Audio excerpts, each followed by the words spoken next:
সময়টা ভালো যাচ্ছে না ঢালিউড অভিনেতা ফেরদৌস আহমেদের। ৭ মাসের মাথায় হারিয়েছেন সংসদ সদস্য পদ। এরপর থেকে আওয়ামী লীগের অন্য এমপিদের মতো ফেরদৌসেরও কোনো খোঁজ মিলছে না।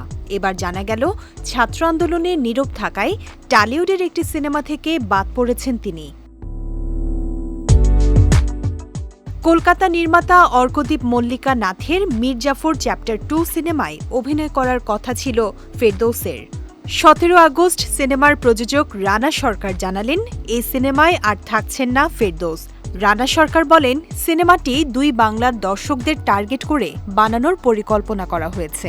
তিনি আরও বলেন, বাংলাদেশের মানুষের বিশেষত ছাত্রদের আবেগের কথা মাথায় রেখে আমার কোনো সিনেমায় বাংলাদেশের এমন কোনো অভিনেতা বা অভিনেত্রীদের কাস্টিং করব না যারা বৈষম্য বিরোধী ছাত্র আন্দোলনের পক্ষে ছিলেন না।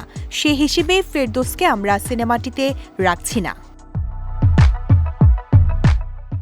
২০২৩ সালের শুরুর দিকে অভিনয় শিল্পীদের লুক প্রকাশ করে আনুষ্ঠানিক ঘোষণা করা হয়েছিল মীর জাফর চ্যাপ্টার 2 ছবির। তবে এখনও শুরু হয়নি চলচ্চিত্রটির শুটিং। ছবিটির ভবিষ্যৎ নিয়ে প্রযোজক রানা সরকার বলেন, ২ দেশে মুক্তির পরিকল্পনা থাকায় উভয় দেশের শিল্পীদের নিয়ে কাজটি করতে চেয়েছিলাম, কিন্তু এখনকার যে পরিস্থিতি দেখছি তাতে আগের শিল্পীদের নিয়ে কাজ করা কঠিন। ২ বাংলায় মুক্তি দেয়া না গেলে এর সার্থকতা থাকবে না। শুধু পশ্চিমবঙ্গে সিনেমাটি মুক্তি দেয়াটা উচিত হবে না।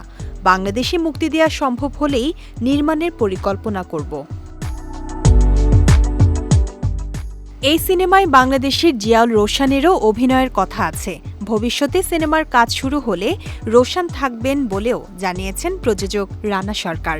গ্রামের রাজনীতির গল্প নিয়েই লেখা হয়েছে মীর জাফর চ্যাপ্টার 2 সিনেমার চিত্রনাট্য, এমনটাই জানিয়েছেন এর নির্মাতা।